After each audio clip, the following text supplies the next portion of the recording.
इसके हाथ में की चैन थी जिसे वो उंगली पर घुमाता लिफ्ट से बाहर निकला था। साथ ही सीढ़ी पर कोई धुन बजा रहा था। इसके कदम अजलान के ऑफिस की जानिब थे। तभी अजलान के ऑफिस का दरवाज़ा खुला और इसकी असिस्टेंट मुंह लटकाए बाहर आती दिखाई दी। आसिफ मुस्कुराता हुआ इसके सामने आकर खड़ा हुआ था। हाय सबरीना। हेलो। सबरीना फीका सा मुस्कुराई। अजलान ऑफिस में है? सबरीना ने इस्बात में सर हिलाया। बॉस ऑफिस में ही है। और इसने आसपास देखा, फिर थोड़ा सा आगे को झुकी। और इनका स्टोन मैन वाला मोड फिर से ऑन हो गया है। ओ, आसिफ ने सर हिलाया। तो इसी वजह से मुंह लटकाए इसके ऑफिस से निकली हो। यकीनन अजलान से किसी बात पर डांट पड़ी होगी। आसिफ ने भी हंसी दबाई थी। वो साल के 365 दिन इसी मूड में रहता है सबरीना डेयर। आसिफ मुस्कुराता आगे बढ़ गया था, जबकि सबरीना वहीं खड़ी इसके पुश्त को घूरने लगी। कोई मानेगा कि इसी खड़ूस अजलान अब्बास का भाई है? वो बड़बड़ाई थी। कभी तो इसका चेहरे पर मुस्कान भी ले कभी तो इस चेहरे पर मुस्कान भी ले आया करो। हर वक्त खड़ूस बने रहना सेहत के लिए मुज़र होता है। आसिफ ने कुर्सी धकेल कर इस पर बैठते कहा था। अजलान ने इसे कोई जवाब नहीं दिया। इसकी नज़र सामने पड़े लैपटॉप पर थी, जिस पर कोई फाइल खुली थी। आसिफ ने बगौर इसे देखा। इसका मूड आज वाकई बहुत ज़्यादा ख़राब लग रहा था। सफ़ेद शर्ट में मलबूस आस्तीनों को कोहनियों तक फोल्ड कर रखा था। शर्ट के ऊपरी दो बटन खुले थे और टाई हमेशा की तरह आज भी नहीं थी। स्याह कोट पीछे स्टैंड पर लटका था और माथे पर बल डाले वो लैपटॉप की स्क्रीन को देख रहा था। वैसे सबरीना को क्या कहा है? अब क्या कर दिया इस बेचारी ने? वो बेचारी पिछले 2 दिनों से कोई ढंग से काम नहीं कर रही। हर काम में कोई ना कोई गड़बड़ कर रही है। इसका ध्यान आजकल काम की तरफ बिल्कुल भी नहीं है। और अजलान ने नज़र उठाकर इसे देखा। ऐसा अनप्रोफेशनल रवैया रखने वाले लोगों को मेरे ऐसा अनप्रोफेशनल रवैया रखने वाले लोगों की मेरे ऑफिस में कोई जगह नहीं है। तुम इसे जॉब से निकाल रहे हो? सोचा तो यही है, पर जब तक किसी नए असिस्टेंट का बंदोबस्त नहीं हो जाता तब तक इसे झेलना पड़ेगा। वो सख्त बेजार लग रहा था। आसिफ ने सर हिलाया। तभी मेज़ पर पड़ा फ़ोन बजा, मगर इसने इस तरफ ध्यान नहीं दिया था। यकीनन डॉक्टर शाहिद निसार होंगे। वो पिछले कई दिनों से इसे कॉल कर रहे थे, मगर वो हर दफ़ा नज़रअंदाज कर देता था। महा की कॉल है। आसिफ ने इसके फ़ोन की स्क्रीन पर नज़र डालते कहा। साथ ही महसूस हुआ अजलान ने फ़ौरन से फ़ोन उठाकर साइलेंट पे कर दिया। अरे अरे, ये क्या कर रहे हो? आसिफ की आईब्रो हैरत से ऊपर को उठी थी। इसकी कॉल नहीं सुनोगे तो वो नाराज़ हो जाएगी। मैं अभी फारिग नहीं हूँ। अजलान दोबारा लैपटॉप की जानिब मतवज्जा हुआ था। आसिफ ने हंसी दबाई और अजलान के मोबाइल को देखा, जिसकी स्क्रीन पर महा कॉलिंग लिखे हुए अल्फाज जगमगा रहे थे। वो अभी भी नहा कर निकली थी। ढीली सी ब्राउन शर्ट और ट्राउज़र में मलबूस वो गीले बालों को तौलिए से खुश करती ड्रेसिंग मिरर के सामने आकर खड़ी हुई थी। तभी इसका मोबाइल बजने लगा। इसने तौलिया सोफे पर फेंका, बेड पर रखा फ़ोन उठाया, जिस पर महरीन की कॉल आ रही थी। हेलो, कैसी हो? फ़ोन कान से लगाते वो वहीं बेड पर बैठ गई थी। ठीक हूँ भाई, ठीक हूँ। तुम्हारे पास जितनी अच्छी मेरे पास तुम्हारे लिए अच्छी खबर है। महरीन की चहकती आवाज़ फ़ोन से सुनाई दी। कैसी खबर? कल मेरे घर में पार्टी है जोया। तुम पार्टी की वजह से इतना खुश हो रही हो? जोया को हैरत हुई थी। अरे नहीं भाई, मैं इसलिए खुश हूँ क्योंकि कल माज भी पार्टी में आएगा। ओ, जोया मुस्कुराई थी। तो इसी वजह से महरीन अब्बास की आवाज़ में खुशी छुपाए नहीं छुप रही थी। ये तो बहुत अच्छी बात है महरू। आखिर तुम्हें इससे बात करने का मौका मिल ही जाएगा। मुझे नहीं जोया, हमें। जोया ने लब भींच लिए। जानती थी महरू अब क्या कहने वाली थी। हम दोनों मिलकर इससे बात करेंगे और तुम भी कल की पार्टी में आ रही हो। इसका अंदाज दो टोक था। जोया ने नफ़ी में से रिलाया। कल? मैं तो कल नहीं आ सकती। मुझे ना। चुप करो। जोया ने इसकी बात काटी। अब मैं तुम्हारा कोई बहाना नहीं सुनूंगी। मुझे समझ नहीं आ रहा कि तुम मेरे घर क्यों नहीं आती। जोया ने आंखें मींची थी। मैं जब भी तुम्हें आने को कहती हूँ तुम हर दफ़ा कोई ना कोई बहाना बनाकर मुझे टाल देती हो। क्या कोई बात हुई है? किसी ने कुछ कहा है तुमसे? वो परेशान हुई थी। जोया ने गहरा सांस लिया। इसे अब क्या बताती कि वो अजलान के शक करने की वजह से इसके घर नहीं आती। ऐसा कुछ नहीं है मैरू। इसकी आवाज़ मदम थी। बस फिर अगर कुछ नहीं है तो कल तुम शाम को आ रही हो, और याद रखना अगर तुम नहीं आई तो मैं आंधा कभी तुमसे बात नहीं करूँगी। वो हतमी अंदाज में कहती जोया का जवाब सुने बगैर कॉल कट कर चुकी थी। जोया बस गहरा सांस लेती फ़ोन की स्क्रीन को देखती रह गई। इधर महरीन अपने घर की सीढ़ियाँ उतर रही थी जब इसने जोया से आखिरी बात कही और कॉल कट कर दी। क्या हुआ महरू? ये किस पर इतनी सुबह सुबह गुस्सा कर रही हो? वो सीढ़ी उतर कर नीचे आई तो फजीला बेगम ने पूछा था, जो बाकी सब घर वालों के साथ लाउंज में बैठी थी। अब्बास साहिब सोफे पर बैठे चाय पी रहे थे। आसिफ इनके अकब में बैठा था। और सामने वाले सोफे पर अजलान बैठा अपने फ़ोन पर कुछ टाइप कर रहा था। जोया थी मॉम। महरीन इनके अकब में बैठी थी। पता नहीं आजकल इसे क्या हो गया है। क्यों, क्या हुआ? आसिफ थोड़ा आगे को हो बैठा। कनकियों से अजलान को देखा जो पूरी तरह से फ़ोन में मगन था। पता नहीं भाई, वो जब पिछली बार हमारे घर आई थी ना, तब न जाने ऐसा क्या हुआ था कि वो अब यहाँ आती ही नहीं है। और तो और मैं इसे जितनी दफ़ा भी यहाँ आने को कहती हूँ, वो कोई ना कोई बहाना बनाकर मुझे टाल देती है। अजलान का फ़ोन पर चलता हाथ साकित हुआ था। इसने सर उठाकर इसने सर उठाया तो आसिफ अजीब नज़रों से इसे घूर रहा था, जैसे कहता हो गए खुश? तो इसने यहाँ ना आने की कोई वजह नहीं बताई तुम्हें? फजीला बेगम तश फजीला बेगम को तशवीश हुई थी। नहीं, महरीन उदास हुई। पर मैंने इसे कह दिया है कि अगर वो कल पार्टी में नहीं आई तो मैं इससे दोस्ती ख़त्म कर दूंगी। मगर मुझे लगता है वो फिर भी नहीं आएगी। तुम फिक्र नहीं करो। फजीला बेगम ने इसके हाथ पर अपना हाथ रखा। ऐसा करना, थोड़ी देर तक मेरे फ़ोन पर इससे बात करवाना। मैं बात करूंगी तो देखना वो मान जाएगी। वो मुस्कुराई थी। Thank you mom. महरीन खुशी के मारे इनके गले लग गई। अच्छा, अब तुम उठो और मेरे साथ आओ। मैंने कल पार्टी के लिए तुम्हारे लिए कुछ ड्रेसेस मंगवाई हैं। तुम इनमें से कोई पसंद कर लो। फजीला बेगम इसे अपने साथ लिए कमरे में चली गई थी। तो बरखुरदार अब्बास साहिब, जो इस सारी गुफ्तगू के दौरान खामोश बैठ रहे थे, अब हाथ में पकड़ा कप सामने टेबल पर रखते इन दोनों से मुखातिब हुए थे। अब तुम दोनों मुझे बताओ, आखिर मामला क्या है? इन दोनों ने पहले एक दूसरे को देखा, फिर अब्बास साहिब को। किस बारे में बात कर रहे हैं आप डैड? अजलान ने बज़ाहिर लाइल्मी का इजहार किया था। डैड, क्या कहना चाह रहे हैं आप? आसिफ का अंदाज नहायत ही मासूमाना था। बेटा जी, बाप हूँ मैं तुम दोनों का। अच्छे से जानता हूँ इस बच्ची को तुम लोगों ने ही कुछ कहा है जो वो यहाँ नहीं आती। आपको ज़रूर कोई गलत फहमी हुई है डैड। हम भला इसे क्या कहेंगे? आसिफ की एक्टिंग काबिले दीद थी। अब्बास साहब ने इन्हें बगौर देखा। ये तो कल जब वो यहाँ आएगी तो मैं इससे खुद ही पूछ लूँगा। पार्टी का एहतमाम घर के पिछले हिस्से में मौजूद हाल में किया गया था। हाल में जगह जगह टेबल रखे गए थे जहाँ पर मेहमान बैठे नजर आ रहे थे। कुछ चलते फिरते आपस में बातों में मशगूल थे। ऐसे में वो दरवाजे के पास खड़ी बेचैनी से दाएं बाएं जानिब चक्कर काट रही थी। और ये अमल पिछले 20 मिनट से जारी था। गोल्डन कलर के गाउन में मलबूस भूरे बालों को कर्ल डाले, कमर पर फैलाए और चेहरे पर हल्का सा मेकअप था। वो महरीन थी जो कब से वहाँ जोया का इंतजार कर रही थी। मगर इस वक्त महरीन के अलावा कोई और भी था जिसकी नज़रें जोया के इंतजार में बार बार दरवाजे की जानिब उठ रही थी। और वो प्या और बिलाखिर वो इसे नजर आ ही गई। महरून रंग के जॉर्जेट के सूट में मलबूस, जिस पर हल्का हल्का गोल्डन वर्क था। कानों में गोल्ड टॉप्स, हाथों में महरून चूड़ियाँ, स्याह बाल दाएं जानिब कंधे पर डाल रखे थे और दुपट्टा गले में था। पैरों में गोल्डन हील्स और चेहरे पर हल्का सा मेकअप किए वो बेहद हसीन लग रही थी। इसे देखते ही अजलान अब्बास के दिल ने एक हार्ट बीट को मिस किया था। मुझे पता था मॉम के कहने पर तुम ज़रूर आओगी, महरीन ने इसे गले लगाते कहा था। कल फजीला बेगम ने इसे पार्टी पर इनवाइट करने के लिए फ़ोन किया था। वो तो लाख कोशिश के बावजूद भी इन्हें इनकार नहीं कर पाई थी। तुम बहुत अच्छी लग रही हो मेहरू, जोया ने इससे अलहदा होते कहा था। Thank you. अब आओ ज़रा। मॉम मुझसे कई दफ़ा तुम्हारा पूछ चुकी हैं। वो इसका हाथ पकड़े इसे लेकर चलने लगी। जोया ने आसपास निगाहें दौड़ाई। वहाँ इलियट क्लास के बहुत से लोग दिखाई दे रहे थे। वो तो इन सबको पहली बार देख रही थी। तभी इसकी नज़र दूर खड़े अजलान पर पड़ी, जो अपने सामने खड़े आदमी की बात बहुत गौर से सुनते साथ साथ सर हिला रहा था। सैर टक्सरीडो में मलबूस, भूरे बाल जेल से सेट किए, वो हमेशा की तरह जाज़बे नज़र लग रहा था। हाल की सफ़ेद रोशनियों में इसकी नीली आंखें मज़ीद रोशन दिखाई दे रही थी। जोया ने इस पर से फ़ौरन निगाह हटा ली। मुझे बहुत खुशी है बेटा कि तुम आज यहाँ आई हो। सब साड़ी में मलबूस फजीला बेगम ने इसे गले लगाते कहा था। वो जवाबन मुस्कुराई। वो इनसे अलहदा हुई तो महरीन एक बार फिर से इसका हाथ पकड़े से ज़रा साइड पर ले आई। जोया, वो देखो। इसने सरगोशी करते आंखों से दाएं जानिब इशारा किया था। वहाँ अजलान भाई के साथ माज हसन खड़ा है। जोया ने इसकी नज़रों का ताक़ुब किया तो अजलान के सामने खड़ा शख्स वाज़े हुआ था।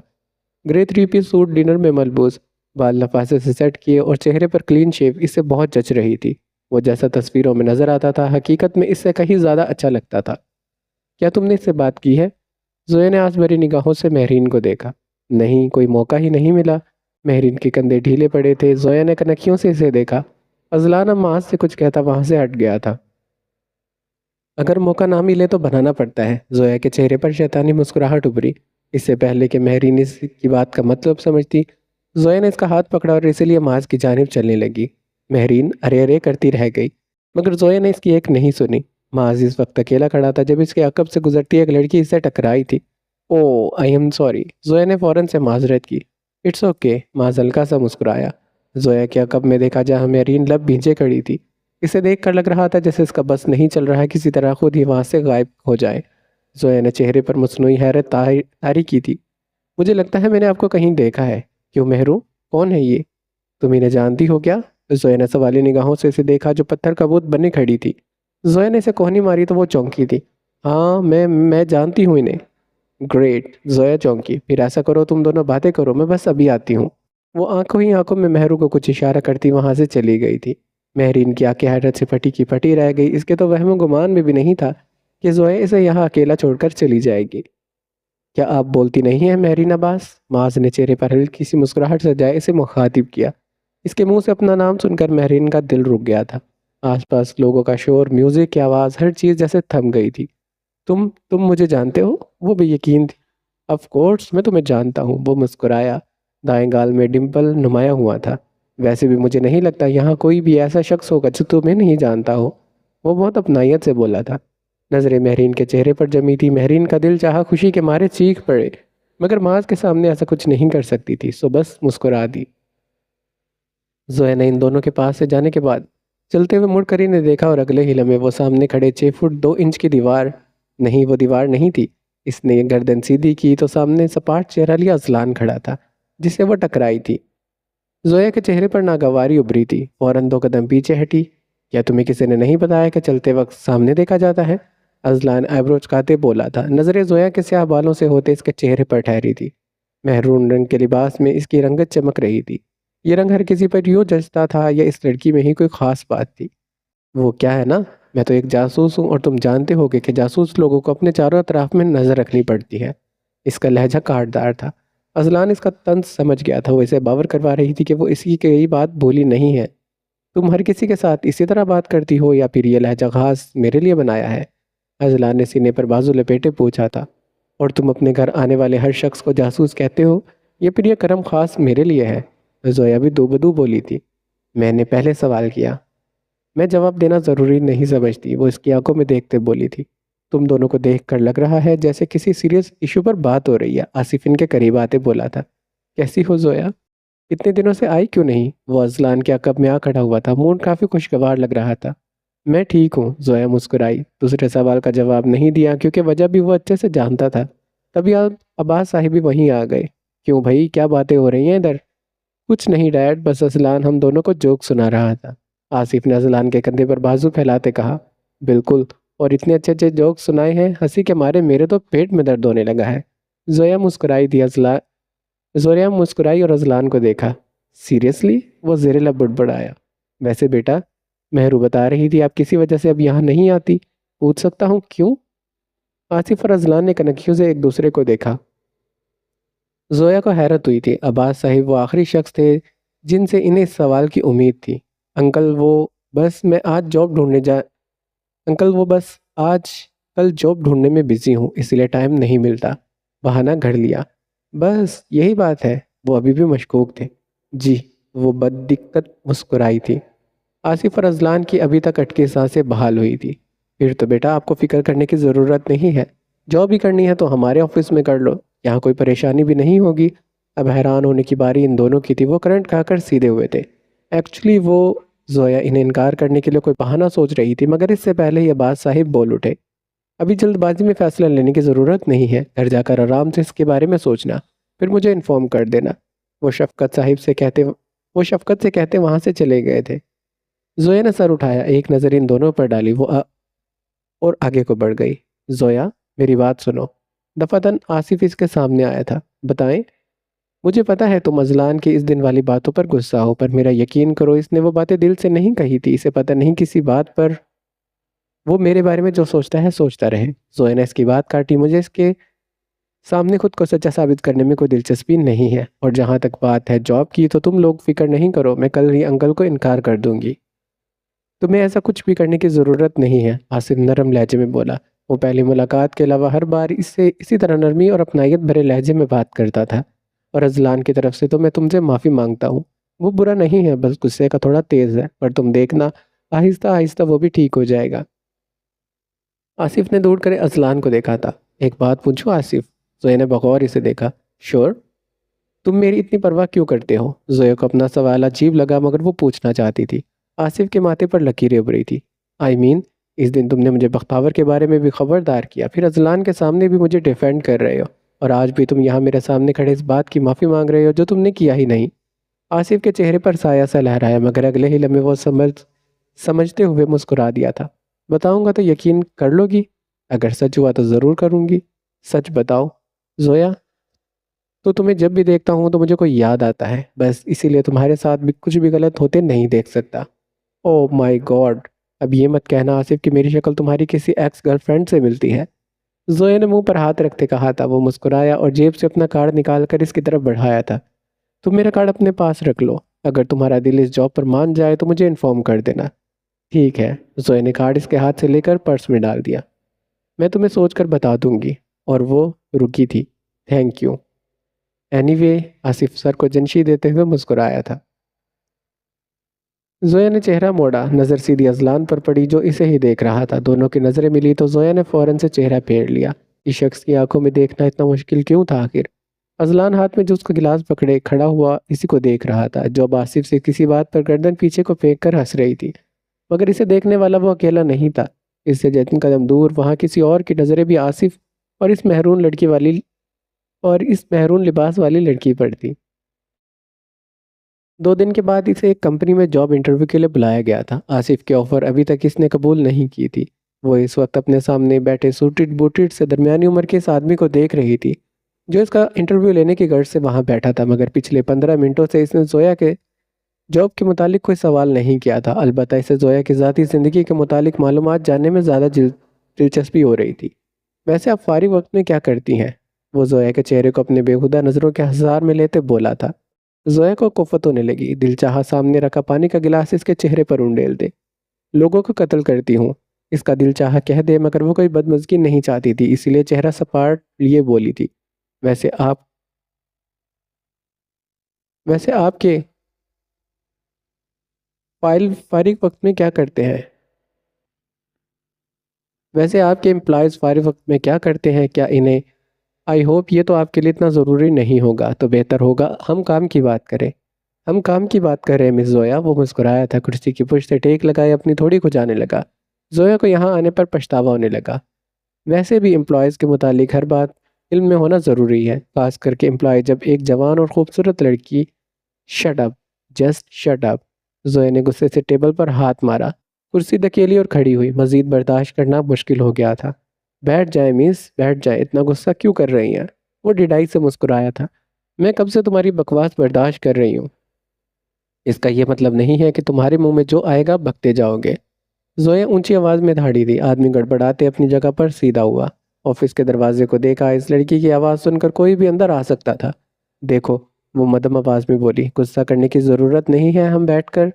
जोया ने इससे बात मुकम्मल करने से पहले अपने सामने रखा पानी का गिलास उठाया और इसके मुंह पर फेंक दिया। इसका चेहरा गुस्से से सुर्ख हो रहा था। आदमी कभी इसे तो कभी अपने गीले होते कपड़ों को देख रहा था, जैसे समझ नहीं आया हो कि इसके साथ क्या हुआ है। What the hell. वो चिंगाड़ते अपनी कुर्सी से खड़ा हुआ। चेहरे से पानी के कतरे टपक रहे थे। काश आज यहाँ पानी की जगह तेजाब होता तो मैं तुम्हारे जैसे दरिंदे का हशर बिगाड़ देती।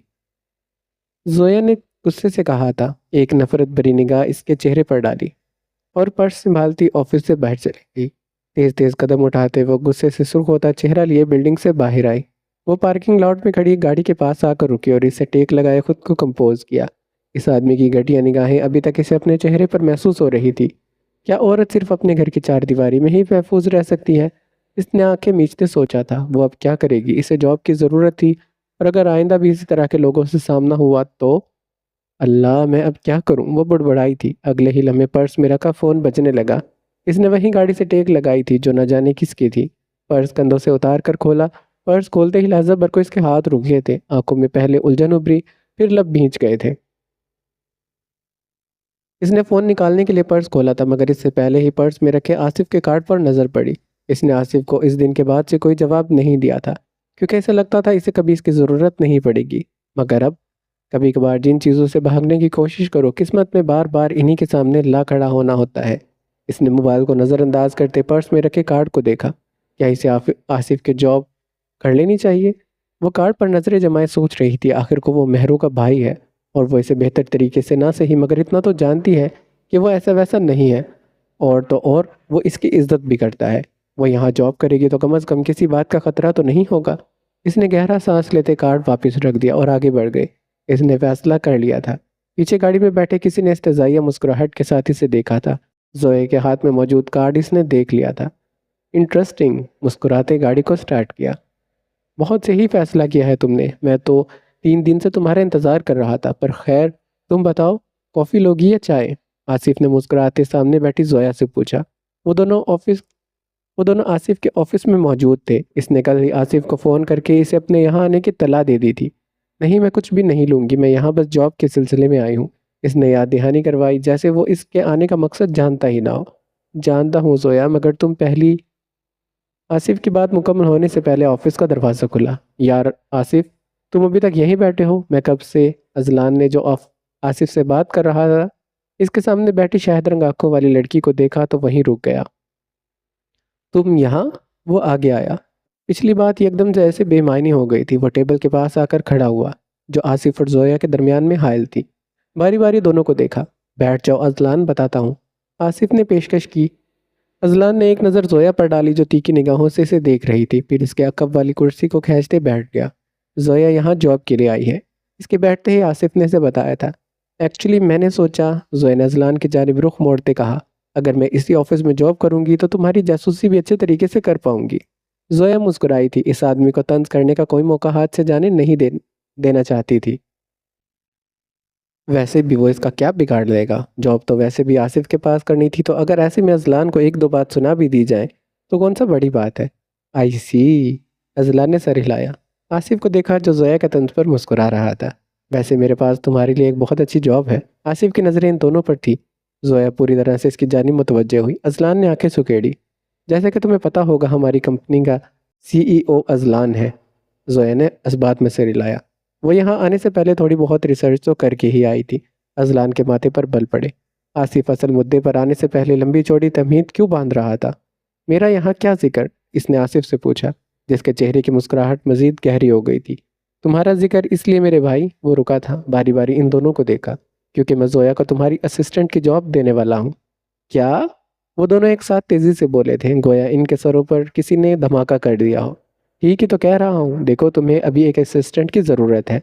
अजलान की जानिब इशारा किया, फिर जोया को देखा। और तुम्हें जॉब की, तो इसमें क्या हर्ज है? हर्ज ये है कि यह जॉब जोया के लिए नहीं है। अजलान ने मेज़ पर हाथ मारते कहा था। जोया के तो मानो सरों पर लगी तलों पर बुझी। एक्सक्यूज मी, एक्सक्यूज मी, क्या मतलब है मेरे लिए नहीं है? वो पूरी तरह से घूमी थी। मतलब ये। अजलान ने इसके चेहरे पर नज़र जमाई। ये जॉब किसी ऐसे इंसान के लिए है जिसे इस सब का एक्सपीरियंस हो, और जहाँ तक मुझे इल्म है, ये आपकी पहली जॉब है मिस जोया। और मैं किसी भी ऐसे इंसान को अपनी असिस्टेंट बनाने के हक़ में नहीं हूँ। ये मेरे रूल्स के ख़िलाफ़ है।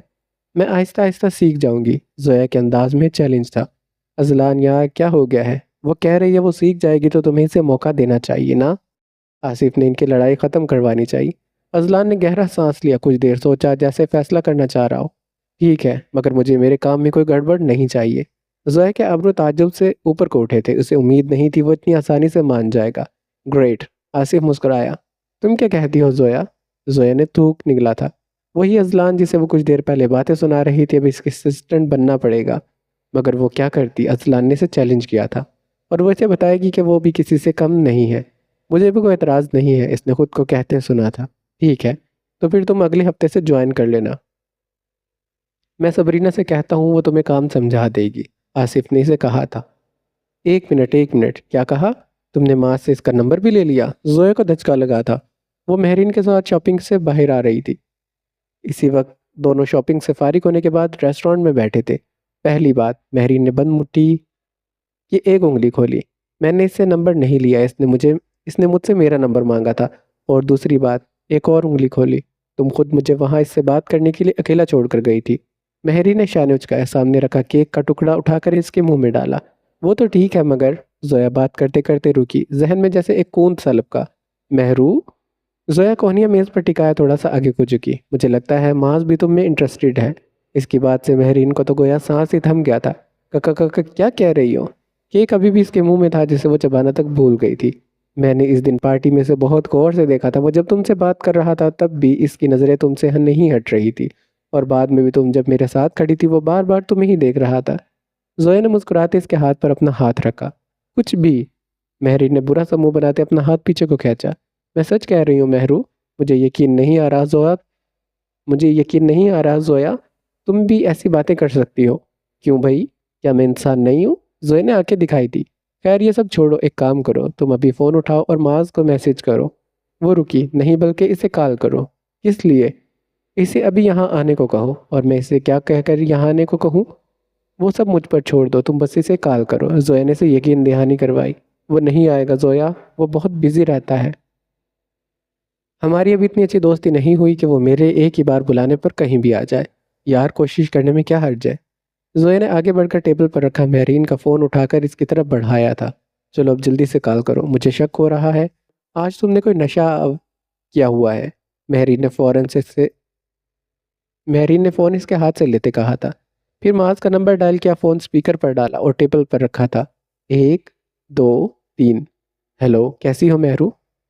दूसरी तरफ से माज की खुशगवार सी आवाज़ उभरी थी। मेहरीन करंट खाकर सीधी हुई। जोया को देखा जो इसे हाथ हिलाकर बोलने का इशारा कर रही थी। मैं ठीक हूँ, तुम कैसे हो? वो मुस्कुराई थी जैसे वो फ़ोन के अंदर से ही से देख सकता हो। मैं भी ठीक हूँ, वो कहकर खामोश हुआ। मेहरीन के समझ में नहीं आया कि आगे क्या कहे।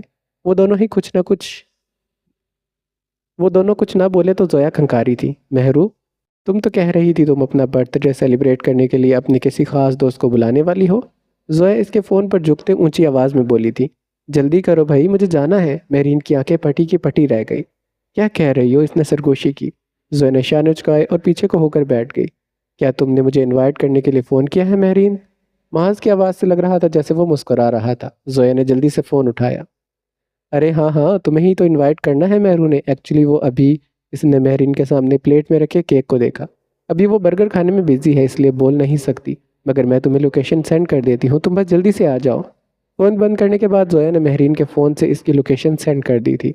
खुश हो जाओ मेरी प्यारी दोस्त, माज हसन आ रहा है। जोया मुस्कुराई थी। मेहरीन अब्बास हैरत के जेर असर थी। इसे वो वाकई ही आ रहा था इसके पहली बार बुलाने पर। इसे समझ नहीं आ रहा था वो किसी तरह कैसे रिएक्ट करे। कुछ देर के बाद वो इन दोनों के सामने मौजूद था। वो 3 टेबल के गिर्द बैठे अपने अपने खाने का ऑर्डर कर चुके थे। जोया से भी माज का मुकम्मल तारुफ हो चुका था। वैसे माज ने इन दोनों को देखा। जहाँ तक मुझे याद है मेहरीन का बर्थडे तो नवंबर में आता है और ये मार्च चल रहा है। मेहरीन का पानी का गिलास लबों तक ले जाता हाथ थम गया था। ओह, तो तुम्हें मेहरू की बर्थडे भी पता है? जोया ने थोड़ी तले हाथ जमाते महसूस होने वाले अंदाज में कहा। मेहरीन ने टेबल के नीचे से जोया को पाँव मारा। बाय द वे, मुझे यकीन नहीं आ रहा तुम मेहरीन की दोस्त हो, कितना बोलती हो तुम। माज ने मुंह बनाया। जोया इसकी तरफ हल्का सा झुकी थी। अब खुद को मेरी आवाज़ का आदी बना लो मिस्टर माज हसन।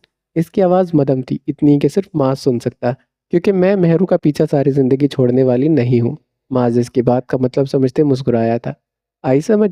जोया सीधी हुई। समझ गया जोया, उम्मीद करता हूँ आइंदा तुम भी मुझे कहीं बुलाने के लिए कोई अच्छा सा बहाना ढूंढोगी।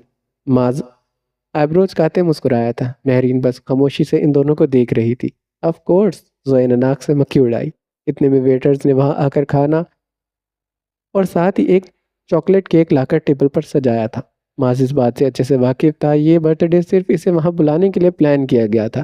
केक काटने के दौरान माज बस खामोशी से मुस्कुराते मेहरीन को देख रहा था, जबकि जोया बर्थडे सॉन्ग गाती साथ साथ तालियां बजा रही थी। क्या मुसीबत है आमना, अभी तो तुम एक फाइल लेकर आई थी और अब फिर से ये। जोया ने उंगलियों से कनपट्टी को सहलाया। सामने खड़ी आमना को देखा जो इसके डेस्क पर फाइलों का ढेर पर एक और फाइल रख गई थी।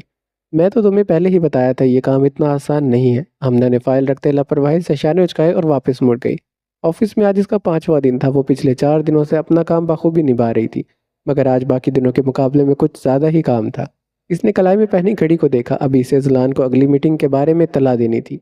वो गहरा सांस लेते एक स्याह कवर वाली फाइल को, जिस पर अजलान के पूरे दिन का शेड्यूल तैयार था, उठाई और इसके ऑफिस की तरफ बढ़ गई। हल्की सी दस्तक के बाद इसने ग्लास डोर को धकेला।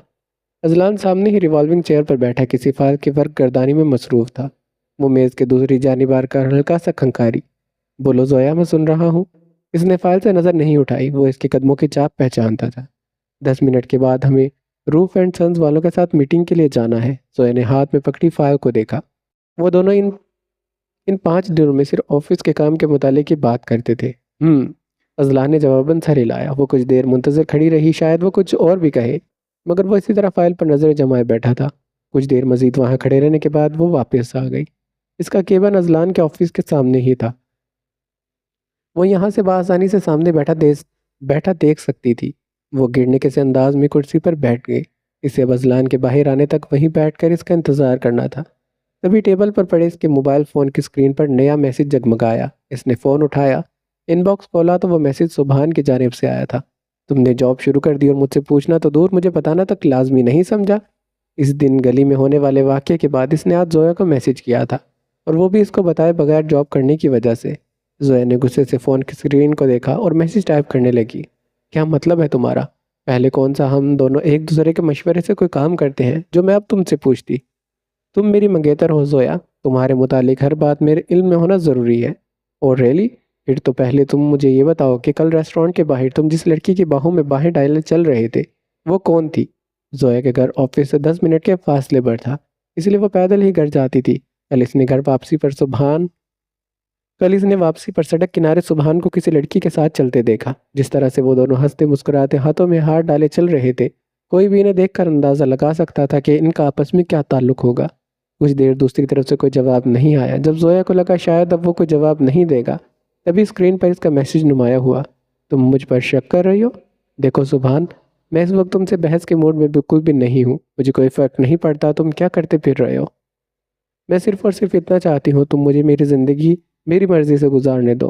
तुम अपनी ज़िंदगी जिस तरह चाहे गुजारो, मैं तुम्हें नहीं रोकूंगी। मैं उम्मीद करती हूँ आइंदा तुम भी मुझ पर मैं उम्मीद करती हूँ आइंदा तुम भी मुझ पर अपना हक नहीं जताओगे। मैसेज सेंड करते फ़ोन मेज़ पर पटक दिया था। उंगलियों की पूरों से कनपट्टी को सहलाया। सर में हल्का हल्का दर्द महसूस होने लगा। इसके फ़ोन पर अब सुबहान की कॉल आ रही थी। इसने नज़रअंदाज किया। क्या कोई प्रॉब्लम है? अजलान की आवाज़ पर इसने एक झटके से सर को उठाया। सर पैंट शर्ट में मलबूस आस्तीनों को कोहनियों तक मोड़े, वो अपना स्याह कोट बाजू में डाले खड़ा था। इसने कभी इसे टाई पहने नहीं देखा था। सुबहान की वजह से वो इतनी परेशान थी कि इसे अजलान की आमद की भी खबर नहीं हुई थी। तुम कुछ डिस्टर्ब लग रही हो। सब कुछ ठीक है? इसके माथे पर लकीरें थी। नहीं, मेरा मतलब है हाँ, सब कुछ ठीक है। मुझे क्या होना? ज़ैनब ज़ाहिर हल्के फुल्के अंदाज में कहा। अजलान ने चंद सानिये से देखा। तने असाब ढीले पड़ गए थे। फिर तुम्हें याद तो होगा हमें इस वक्त एक मीटिंग अटेंड करनी है। वो कहते इसके जवाब का इंतज़ार किए बगैर कॉन्फ्रेंस रूम की जानिब बढ़ गया था। जोया फ़ौरन से खड़ी हुई, फाइल उठाकर तेज़ तेज़ कदम उठाती इसके पीछे चलने लगी। यहाँ पर यह एपिसोड ख़त्म होती है, जो कि आज मैंने 2 दिन के बाद रिकॉर्ड की है। मेरा गला ख़राब था, मुझे बुखार था, मेरे कान में भी दर्द है, तो अभी भी इतनी मुश्किल से रिकॉर्डिंग की है। आप लोग मेरे लिए दुआ करना कि मैं जल्दी से फिट हो जाऊँ और जल्दी जल्दी रिकॉर्डिंग करूँ। तो आपने कमेंट बॉक्स में मुझे लाजमी बताना है कि आपको ये एपिसोड कैसी लगी, और मेरे लिए दुआ भी ज़रूर कीजिएगा। मिलते हैं नेक्स्ट एपिसोड में। अपना ख्याल रखिएगा। अल्लाह हाफिज़। और हाँ, एक बात और, कि मेरी एक सब्सक्राइबर है जिनका नाम है फ़रीदा, वो उनका ऑपरेट हुआ है, तो आप लोग उनके लिए भी दुआ कीजिए कि वो भी जल्दी से सेहतमंद होकर अपनी नॉर्मल लाइफ गुजारें। वो भी बेचारी काफ़ी बीमार रहती हैं, तो आप लोगों ने उनके लिए भी लाजमी लाजमी लाजमी दुआ करनी है। मिलते हैं नेक्स्ट एपिसोड में। अपना ख्याल रखिएगा। अल्लाह हाफिज़।